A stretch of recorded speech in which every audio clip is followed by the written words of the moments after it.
રાજપીપળા સરદાર town hall ખાતે યોજાયેલ રવિ કૃષિ મહોત્સવ કાર્યક્રમ. નર્મદા જિલ્લાના ખેડૂતોને રવિ સિઝનમાં રવિ પાકો વિશે આધુનિક અને પ્રાકૃતિક કૃષિ તાંત્રિકતા અંગે માર્ગદર્શન, કૃષિ પરિસંવાદ અને કૃષિ પ્રદર્શન સાથે ખેડૂતલક્ષી વિવિધ સહાય યોજનાઓ અંગેની માહિતી પૂરી પાડવાના હેતુ સાથે રાજપીપળા સરદાર ટાઉન હોલ ખાતે નાંદોદના ધારાસભ્ય ડોક્ટર દર્શનાબેન દેશમુખના અધ્યક્ષસ્થાને રવિ કૃષિ મહોત્સવ 2024નો કાર્યક્રમ યોજાયો હતો. આ પ્રસંગે ધારાસભ્ય ડોક્ટર દર્શનાબેન દેશમુખે જણાવ્યું કે ગુજરાતમાં રાજ્ય કક્ષાનો કાર્યક્રમ સહિત સમગ્ર જિલ્લામાં 248 તાલુકાઓમાં રવિ કૃષિ મહોત્સવ કાર્યક્રમનો શુભારંભ કરવામાં આવ્યો છે, જેનો મુખ્ય ઉદ્દેશ ખેડૂતોને પ્રાકૃતિક ખેતી તરફ આગળ વધે અને જીવનની ગુણવત્તામાં સુધારો લાવી ખેતી વિષયક માર્ગદર્શન મેળવી ખેતીમાં ઉપયોગી માહિતી વૈજ્ઞાનિકો દ્વારા કરાયેલી ભલામણો ખેતરમાં અપનાવે. રવિ કૃષિ મહોત્સવમાં તાલુકા પંચાયત પ્રમુખ વનિતાબેન વસાવા, નાયબ જિલ્લા વિકાસ અધિકારી રણજીતસિંહ કટારિયા, એપીએમસી ચેરમેન દિનેશભાઈ, નવસારી કૃષિ યુનિવર્સિટીના વૈજ્ઞાનિકો, પદાધિકારીઓ, સંબંધિત અધિકારીઓ, કર્મચારીઓ સહિત ખેડૂત મિત્રો મોટી સંખ્યામાં જોડાયા હતા. સમસ્ત ગુજરાતની સાથે સાથે નર્મદા જિલ્લામાં પણ રવિ કૃષિ મહોત્સવ 2024નું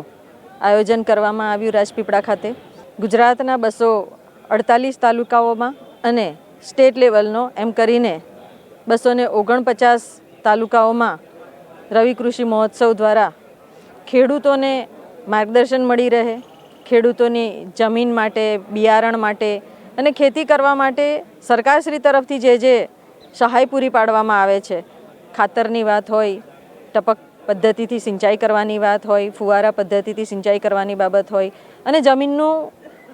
સર્વેક્ષણ કરીને જમીનમાં કેવી રીતનો પાક લઈ શકાય એ માટેનું પણ આ પૂરા કાર્યક્રમ દરમિયાન એમની માર્ગદર્શન અને પ્રદર્શની કરવામાં આવી રહી છે.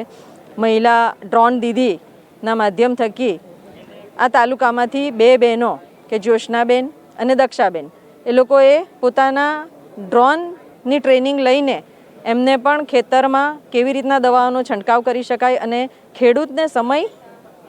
બચી જાય અને ઝડપી પદ્ધતિથી ખેતરમાં આખા ખેતરમાં દવાઓનો છંટકાવ કરીને રોગમુક્ત પાક લઈ શકે અને સારો મૂલ્યવર્ધિત પાક લઈ શકે એ માટે સરકારશ્રીની અનેક યોજનાઓનું માર્ગદર્શન આપવામાં આવ્યું. ઘણા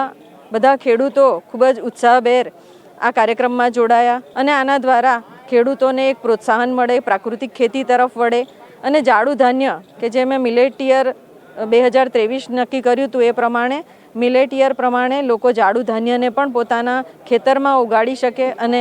પોતાની સાથે સાથે પોતાના પરિવારને અને સમાજને પણ એક સ્વસ્થ સમાજ આપી શકે અને પોતાનું પણ આર્થિક રીતે પોતે ઉન્નતિના માર્ગ ઉપર આગળ વધે અને ખેડૂતો, મહિલાઓ, ગરીબ અને યુવાઓ આ બધા જ લોકો ખેતી સાથે જ્યારે સંકળાયેલા હોય છે ત્યારે બધા જ લોકો થકી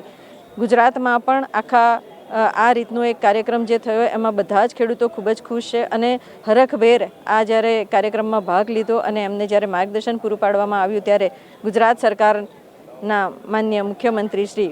ભૂપેન્દ્રભાઈ પટેલનો ખૂબ ખૂબ આભાર વ્યક્ત કરીએ છીએ.